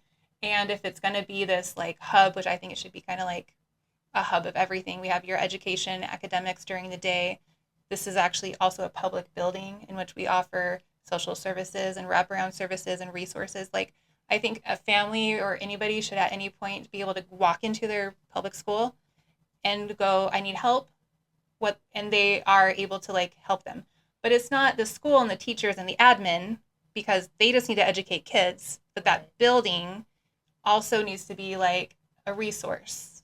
And so the school itself should be this for all kids and families. But what happens is like we end up putting these resources towards social programs and all these things and not education. And now they're going, oh, the grades are bad, whatever, let's shut down the school. And it's like, no, you're just asking too much of the school to do it. And you're trying to punish them. It's a big hot mess. Well, it's hard to fix too, right? Because there's not going to be a perfect solution. There really isn't. There's always going to be something wrong with it. There's always going to be something that doesn't work for everyone. And that's not just in education. That's in anything. No one wants to ever admit that they were part of the problem. So they won't admit and be like, you're right. We did try this for 10 years. And I did think it was the best option then. And here's why. And I think I made the best choice at that time. However, new data has me thinking that maybe we scrap that old model and we do something more innovative. Nobody wants to do that, though. I feel like that's having to take responsibility, and a lot of people struggle to do that in general, yes. Let alone if you're in the public eye, right? Like, if you're in the public eye, you don't ever want to be wrong. Like, God forbid you're like, I did that. I thought it was a good decision. Let's retract. Let's see what else we can do better. Yeah. Like, it doesn't mean that you did anything wrong. Right. We're humans. But it's still your responsibility. You're the one who got elected. Exactly. So take responsibility. And this goes for like anything in life, right? Whether it's as small as just your day-to-day routine or as big as your career and politics. You have to take responsibility for the things in your life, whether it's good or bad. Right. And when you do that, you can actually look at what is actually going on and what you can fix, because you've taken that responsibility. So now you can make action on what needs to change. If you don't take responsibility, you're still hiding behind the curtain and you can't make a change because there's no change to be made because you won't admit there is. 100. How do you fix something if you won't assume control? Yeah. And just take over the, game controller or whatever. Like, it doesn't matter what happened. What matters is that it is your responsibility, even if you are a victim. it's still your responsibility to get the help you need, to figure out what your next steps are, backtrack. Like, there's no benefit in sitting in like a victim mindset or like mm-hmm. a victim of your circumstances. There's absolutely no benefit. Like we've all had crap. I mean, you've already talked about some of yours, and like I've had my fair share, but like I'm not gonna let that sit with me and control everything that happens in my life, because that's not a life worth living. Right. There's being a victim, and then there's having a victim mindset. A lot of Yeah. people have a victim mindset and they're not a victim. Yes, So- yes, there's that too. I forgot about that. Yeah, it can be really healthy, you know, I actually was so much like for those 20 years, basically, I was like, I'm not a victim, you know, I'm hard, whatever, I'm doing all this. And it really kind of came crashing down. And that was during my term. And I got really sick with toxic mold and like all these things like kind of like came up. So I've actually shifted my opinions around that a little bit to where I'm like, it's, if somebody mugs you, you're a victim. If somebody Yeah. stabs you, you're a victim. It's okay to be like, I was a victim, but that's not having a victim mentality. But that's like saying that here's the facts of the matter. I didn't deserve that. And then, you know, putting whatever mental you need, whatever you need to towards that, and taking the reins and using that to get past it or get a better solution or even go higher from it, because now you're going to choose to use that as your message, not your mess. Or even just learning from the situation. Yeah. So I worked in a bar in Iowa that got robbed. Mm. Like literally got robbed. And like I didn't look at it like I was a victim, but I could have, right? I can say I was a But victim. you were. I was. Yeah. But like I went back the next day and made sure when I Like it first will of not all, happen again. I don't know why I went back the next day, but I went back the next day and I worked. And I made sure that it wasn't going to happen again by having someone with me when I close every single night, and like just making sure I'm never alone in that bar. And, you know, like you learn from the situation and then you move on. Yeah. If I sat there and I just was like, I can't go back. Yeah, you do things so that you don't live scared and it doesn't affect your brain and your body. Yeah. And you have to, because otherwise you're just living in fear. And now we're back to the fear that stops you from doing things, from trying things, from moving on. Then from you get bettering sick. There's the yourself. whole body keeps a score type thing, and you don't realize that you never moved past that. And that could have been something. Now you could have, if you didn't do that, if you didn't prove to yourself that you're safe by taking action on the thing that harmed you, because that is scary, then, you know, you wouldn't be able to do, you'd be like at a bar in 2 years and for some reason snap at somebody because they said the wrong thing, and you don't realize that like you never actually dealt with your fear, and then the trauma comes back, Yeah. and now you're hurting other people because of your own issues. and then you're which is actually not fair. still a victim, and that person actually victimized you and caused you to have like negative reactions. Yep. Even if you don't have a victim mindset, you're still literally their victim because they're still You're harming still you. living there. Mhm. You're still living with that situation.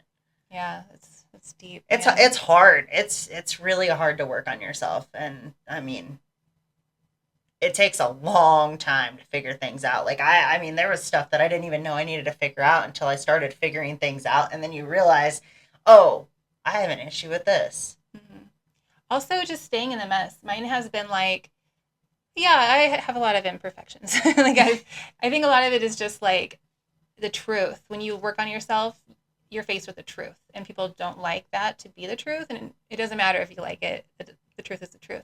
But it's also okay. Like you can see all the things that you need to work on and be like, I'm just not going to work on those right now. Like, but they're just going to be there, and I'm going to be aware of them. I'm going to try not to let it impact me. I am going to be focusing on working on this thing at this moment. You know, like I did that. I focused on my health at one point, and I was like, I'm not focusing on this or whatever. Like, that's okay. I think people... That's actually really good to do, because people can't handle too many things at once. If you focus on too many, it's like multitasking.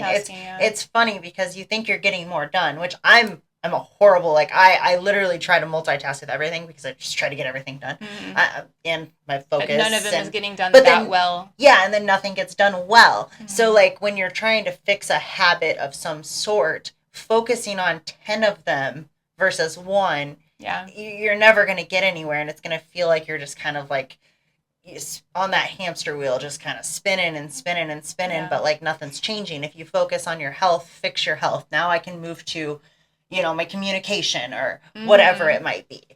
Yeah, and just and honestly, just not caring. Like if you're like, yeah, right now my communication is not great. Oh well, like I'm not apologizing for it. That's just what it is. Like I'm working on it, Maybe or I'll work on it in 2 months. Right now, I'm working on something else. Like, but that's being true to yourself too, which is something that I've actually talked about that a lot lately. But like lying to yourself. Yeah. That is, if you can't trust yourself, just say you're a hot mess. It's okay. Yeah, it's fine. Oh man, I'm a hot mess on the daily. Yeah. It just looks like I have my shit together. Right. But people are so scared of not being a hot mess because of judgment, and it's well, and that's the other side of it, right? No one cares. Right. No one cares what you're working on, what you're doing. They do not care. If you mess up, you start something, you're working on something, and you fail. Nobody cares. Nobody's paying attention to you. We all have our own crap that we're dealing with. So that is something people got to stop worrying about what other people think. That is 100. huge, because that is your first step to improving yourself, because you're not going to make those changes because you're too afraid of what other people think. And again, there's nothing scary about what other people think. If you've been like conditioned from your childhood, kids don't care what people think. Little kids. No. It was taught to you. I love it when little kids are honest. I think it's funny. I know. You have to unlearn caring what people think, but it's wild how afraid everyone is because they've told you in a negative way, someone's not going to like you. And then you get that impression like, oh, that must be scary or bad. It's like, so how does that affect me? And that was something I grew up with. I never felt like I could be myself because my family didn't make me feel like I could be myself, right? So that was something I had to grow out of, and that's something that I've worked on. And now I could care less what anyone thinks. I mean, clearly I did this just to prove that the mess is a mess. Like, say something. But, yeah, I don't care. Like, you can judge me. I post on social media. I put stupid videos up all the time just talking, and I get comments on there. Some people and their comments just like make me laugh, and I really want to engage sometimes, but then I'm like, why do that? But like so they want to read their own comments and hear their own voice, and and it's like people can hide behind a screen and say whatever they want, but I can tell you right now they wouldn't say it to your face. Yep. And so worrying about what other people think isn't worth it. It's not worth it, because everyone's gonna have an opinion. I have an opinion. I look around sometimes and I judge things, and then I kick myself for judging that because you don't have enough information. Really. No, it's not even my. It has nothing to place. Do with you. Yeah. I would say that 98% of people would never even self-reflect to that level to even make those, whatever. I can't think of the word, but that's what the problem is. And that's like, back to education and stuff. We should be teaching that kind of thing. That's what I was doing with young moms, and it's what I try to, like explain my thought process and stuff so that other people, first of all, can trust me. So they might not like me. I don't care if you like me. I do want you to believe me, so I'm not going to like do everything I can to prove I'm not lying or whatever because I'm busy. But like, I truly do care what people think, as far as like, because of the role I have, that I want to be able to at least. But you're a public figure, so that's a little different. Like, but that could be with your family, your business, but it's not the same as like people liking you. I feel like that's different. You're for those. I mean, family is family, right? Like that one. Yeah. It's situational, right? But like when it comes to a business, you're going after a certain demographic. If you don't want to attract the people that you don't want to deal with, then don't go after that demographic. I guess I'm talking more like leadership. Maybe for your like employees. But even then, hiring. Yeah. So now I have a great example of that too. So I work for a company called ACAP, Accounting and Advisors, or Accounting and Advisors, or Advisors and Accounting. But anyway, so the owner of the company, he focuses on building a good team. Mm-hmm. So there's no one on the team that you wouldn't want to lead.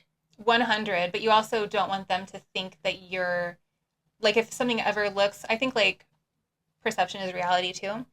So you don't want your team to think you're shorting them the bonus or something. Like if it looks like that, it's worth trying to explain so they know and they trust you. That's transparency, though, too. Yeah. It depends on how I transparent guess that's another you way want to to say be. it is transparency. But then you also don't have to like tell everyone everything either. But that's just people aren't owed explanations. They're not. I mean, if you choose to explain it, you can explain it if you feel you need to explain it.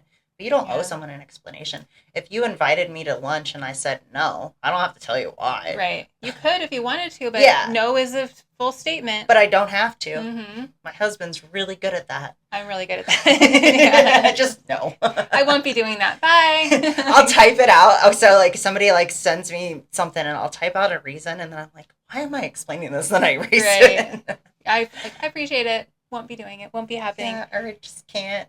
It's a tough line to tiptoe. Like that, like wanting to, if you want to make a difference, if you want to have impact, then you have to have buy-in, public buy-in, but you also have to have boundaries so people don't think that they're owed everything. They have a question for you. I may or may not want to answer now or ever. So it is really a tough well, line. And like you care to a point, right? Like you have to care like what general people like. I'm not trying to look. I'm not trying to look like a bum when I go out in public. So somebody's just like, ew. You know what I mean? Like I'm just like I just try to like be decent.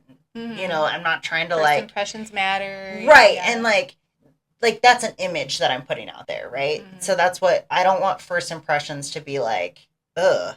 Mm-hmm. You know, like just stuff like that. But like, no matter what you do or how you do it, you will never please everyone. Right. So focusing on trying to please everyone is just of energy. 100%. So like even your position, right? Like you're going to go out and you're going to run for something else and you're putting all of your views out there and you're telling them what changes you want to make and not everyone is going to agree. Right. So you have a good image that you put out there, but it doesn't necessarily mean you're going to try to please everyone. 100. And I'm okay with that. Yeah. And because I believe in like discourse and people having different opinions and there's always room for it. During my term on the board, it's like the first thing I did is I spearheaded the change to our new sex ed curriculum, which is, I guess if you're very right-wing, you wouldn't like that. I fully support it. It's a whole other thing, but medically accurate. It has more transparency, laws around like all parents being able to see the curriculum, having experts in the sex ed committee, updating it to include consent for younger kids. But then that like narrative gets taken to be like, oh, why are you teaching sex ed to, kindergartners? It's like, no one's teaching sex ed. We're teaching consent. So that later on when they're teenagers and you bring it back to consent, you're like, like that story we said when like you shouldn't grab anyone's jacket because you don't touch another person unless they say, sure, you can grab my jacket. Anyway, so then, I pissed off like a lot of Republicans. I'm nonpartisan, by the way. I don't like either party. But, I pissed off all the Republicans. Then COVID happens and there's the vaccine mandates. And I'm the only trustee that voted against mandatory vaccines for staff. Now I made the Democrats mad. And it's like the whole party line because these people adapt these ideologies and they like pledge allegiance to their party. Right. That's the biggest problem, I think, when it comes to the parties, mm-hmm. right? Is if you can't solidly be on one side or the other. Sometimes you need an approach that leans more conservative based on what you're supposed to believe in this camp, and sometimes you need to be more of this approach, and it doesn't matter. Right. Like I could go back and forth. I could be leaning. Like I'm just going to do whatever is, again, best for most people, the next best step. Sometimes it's like the best, worst choice you can make, unfortunately. And I literally do not care about the party, but they always have like some sort of mindset. It's like the mind hive. And they've like claimed certain things, especially in education. If you believe this, then you're this, just the political labels. And mm-hmm. I really hope soon we see more like nonpartisan people running and getting elected. It's really hard to get nonpartisans elected here in Nevada because of our campaign laws, election laws. It's possible, but it's really leans towards both parties because of the way primary elections are. but we really need like nonpartisan candidates to run as well, and like actually fix things without caring about what group of people are going to be mad at you. Who cares? That's like what we're talking about, but like on a large scale. Yep. Yeah, it's all the same thing. It's like high school. First year, like doing in kindergarten, then high school. Now politics. Like when you see it, you see it in like society too. Like you can tell when somebody's really strong one way or the other, right? And it both sides, and both are crazy. 100, 100. And truly, I'm like I don't like groups really. I don't like anything where you have to promise to believe this set of ideals. You know, like maybe I'll take something from that, maybe I'll take something from that. But I also think a lot of people, you know, one of our main things as humans is connection and needing to belong. And we don't have that anymore because we're not living in villages and we don't need to like stay together to, you know, not get attacked by the bear or whatever, which is the only reason why we're on the top of the food chain, because we go in groups and we communicate. Yep. But like so many people like are yearning for that, to where both political sides are like marketing. They're both like marketing firms, or they're like the team. Like, which team are you going to join? You don't have to join either one. It's okay. You can be like, maybe I'll come to your Christmas party. Maybe I won't. Maybe I'll come to your barbecue. Like, it doesn't like matter, you know? Yeah, it's insane. It's not much different. Like when they get that deep into it, it's almost like joining a cult. It is. And then they both want you to be that, or you're kicked out. Yes. Yeah. Otherwise you're judged. Like, I would say like I swing a little more conservative, but I also have more liberal like thoughts too. And like it meshes and there's somewhere in the middle. Like, you know, and like I'm not going to call myself a MAGA. Right. Or even like, a conservative. Like you can say I lean more, whatever, but you shouldn't label yourself politically. Because it doesn't matter. Like it matters on who the person is that's going to make the difference. I'm probably the same as you, where I lean a little bit liberal, but a lot of the things I do and say make liberals mad, but then everyone will go, "Oh, you're a liberal." I'm like, I never said that. You said that. And you're basing it off of one thing mentioned, not everything, right? Because you see one thing and you think that I now have to be in this group, and you're the one who is creating this division, and you're just assuming that all of my beliefs are in this like little trademarked package that was given. They put you in a box. Yeah. And it's like, I don't want to be put in a box. Like, I'm very, very transparent in who I am and how I think, and definitely don't have a filter, and I just say it, and sometimes I probably shouldn't, but like, you're not putting me in a box. And anyone who's in a box are not the kind of people who would ever be willing to change their minds. And you don't have to change your mind, but you should be willing to change your mind if presented with different information that is conflicting to your beliefs. And if you're not that kind of person, don't run for office, please. And you should look at that. That's actually something with the podcast I was just talking to my husband about the other night. Like, I do want to get more people on that, like, have difference of opinions than me, and, like, be able to have that conversation and, like, you know, like, learn their side, listen to it, and just kind of engage. And it's a skill. It's a skill, and that I want to get better at. And not just a skill, you know, the lowest form of knowledge is opinion. Opinion takes nothing. It's lazy. Empathy is it's hard work. You need all the information. Like, you could have an opinion. You could go, I think schools are bad. That's just my opinion. It doesn't matter. I'm entitled to my opinion. Okay. Then you say why. But yeah, what information are you basing this on? Is it the 20 years of data? Are you comparing it to all schools? Are you talking about a certain type? Are you talking about the teachers there, the students, the parents, the system? Like, and then they haven't thought through any of those. They just had one experience with a school. Maybe the principal was mean to them. Maybe their kid got an F on a test, and now the school is bad, and they're so forthright in their opinion, and they are entitled to their opinion. And literally anybody that goes, my opinion is whatever, it's like, you might as well be going, I don't know what I'm talking about, because you're not sharing facts. And then to get better is to learn all different sides, like you're saying, and that's how you get empathy. And empathy is the highest form of knowledge. To be able to fully understand something that you disagree with or don't understand, Well, and It's it's like like, meta. it's also like one of those things, right? Like to be able to communicate and listen.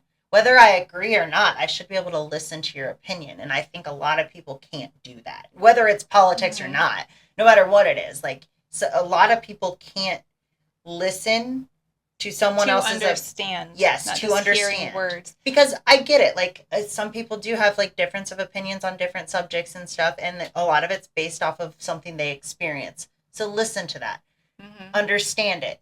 Maybe if you do still have something else to say, then you explain what you think.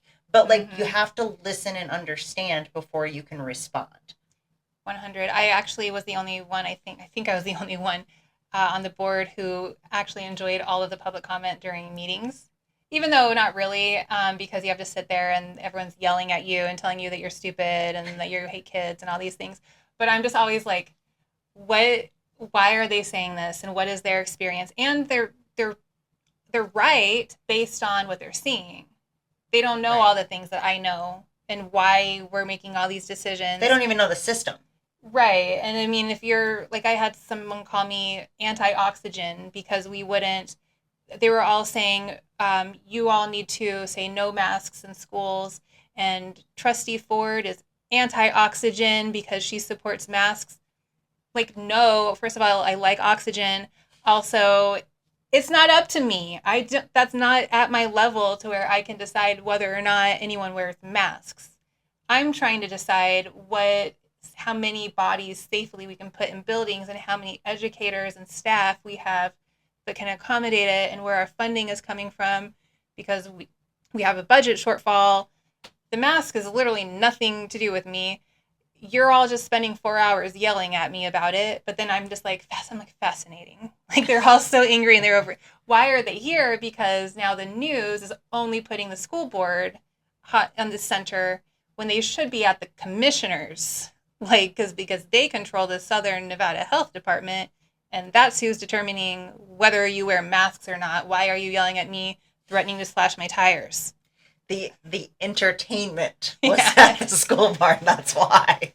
Oh my god! And there's so many people like well, and then like a lot of conservatives. Like I go back and forth, so I have like a lot of conservatives that will like super agree with me, but then I'll have a lot of like some MAGA that do because I'll say one thing that they agree with, and now they'll all be like, "Yeah, Trustee Ford." I'm like, please don't help. Like just let's just say what you're concerned about, and that's it. And I'll listen to you. But no, like even I feel like I'm really empathetic because I'm like interested in why you think that, and you're not. I don't think anyone is wrong. Everyone has their own information. Even like ISIS bombers, like they did a good job based on what they were told and their information and the goals and the results that they're going to get by doing that. Right. I can't even be mad at it. Now we could stop that certain ways by maybe getting information in front of them or something. I don't want that to happen. However, I can't opine on whether you were right or wrong because I have no idea what your life circumstances to get you to that thought process. Yeah. Like, yeah, that's how I always try to approach everything and everybody. It's just like with like a really like logical lens. And empathy is actually logic. Like people think empathy is like feeling everyone's emotions. It's not. It's understanding everybody's like reasons and like things that make them move. And truly like there's only two driving forces. I've said this before at meetings. Two forces that will make anyone take action, and that is fear and hope. And fear is a really easy one. It's like low hanging fruit, and that's why the news is the way it is because you can motivate people to show up or yell or whatever, or not take an action. Like not voting is also like an action, and people like try to fear monger to control people when you also could provide hope and get that same exact result. But those are the only two things. People only will show up for you, speak for you, come on your podcast, do anything because they're either afraid of something or they're hopeful for something else. Yeah. Yeah. I mean, that's 100%. And I would say most everyone I've had on is like the hope side, right? Because you're not, if you're feared on something, you're usually not going to get in front of like a camera and talk to a bunch of people. But you do have a lot of those, tinfoil hat podcasts too. So For sure. We should start judging our politicians, also our candidates. What are they telling me right now? Are they trying to lead me by fear or by hope? Yeah. That should be like a baseline. Yeah. And podcasts to listen to. What is this podcaster, what driving force, knowing that I am a human with a brain that only responds to these two driving forces, and this person knows it, are they trying to lead me by fear or by hope? Because I will follow somebody who leads me by hope. Yeah. Yeah. I mean, that's a very simple way to look at it. Mm-hmm. And the only way to truly do that is to trust yourself and then your decisions, right? Because like now you're trusting your intuition to know if this is fear or hope. Right. And you only have like your own experiences and things to even use that as like a measuring gauge. This is all really deep. We've been going for a hot minute. I think it's been like 2 hours. Wow. Yep. Oh man. That was fast. It went fast. I mean, we're just really good at talking. We talked both, about like, this. Really smart women. I'm just telling you. Yeah. Again, I'm just saying what it is. Like, if there was just like 100 of us, we could go and like fix at least the state. We could start with the state. I don't know about the world. Let's start. Definitely the state. Yeah. Yeah, at least start there. Maybe we just need to round them all up and then just go. Everyone sign up.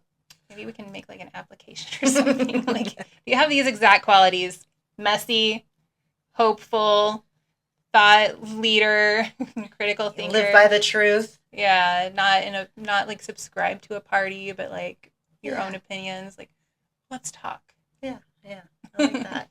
I'm down for it. Well, we can wrap this one up if you want, and then maybe we'll do another one, and we can talk about something. We can even talk about something else. Anytime, yeah. This was great. This was the fastest 2 hours I think yet. So I can't believe it was 2 hours. That went by wild. So fast. Wow. So, well, thank you for coming on, telling your story, and educating people on how even to sign up to become a candidate. Like, that is huge, and anyone who listens and wants to do it should go for it. Yeah, and anybody who's like watching, just tell other people that that's a thing. Like, we don't need the news to tell us, I guess. Just like, if everybody knows that in March of 2026, you can walk into the government center with approximately $50 to $100 in your ID, and now you're a political candidate, like, that would be good. Even if one person who wasn't going to run runs, like, that would make me really happy. We need good people. Mm-hmm. And we need people that are relatable. And that care. And that will think. Yeah, care for themselves. Mm-hmm. Care and think, honestly. Like, I can take imperfect. I can't take uncaring. And your imperfections are what makes you relatable. I agree. Mm-hmm. All right. Do you got one piece of advice you want to end on? Oh, God, but which topic? Any topic. Thinking through honestly, just like, be okay with yourself. That sounds like super basic, and I have a lot of like really deeper quotes I could give you and things, but anything you're going to do in this world, you need to like clear all the crap in your head out. And you can't show up fully you unless it can be messy. And you can only show up like as you are right now. You do not wait for the perfect time. Like, whatever thing you want to do, like, you're already there. It's okay. Yeah. Yep. I like that. Perfection is not, you're never going to get there. You're never going to have perfection in anything. So, right. And, embrace it. Even better, you don't have to be better than you are right now. You just have to care and think. We get better day by day. Yeah. As long as you're working towards being a better version of yourself, you get better day by day. And so take it one day at a time, and don't let perfection stop you from taking action. Right. It's the enemy of good, perfection is the enemy of good, I think. Just do your best. Oh, the 4 agreements. I guess I'll recommend that. Is like, I love the 4 agreements. It's just, do your best. Don't take anything personally. Don't make assumptions. And then what was the other one? I haven't read that book in so long.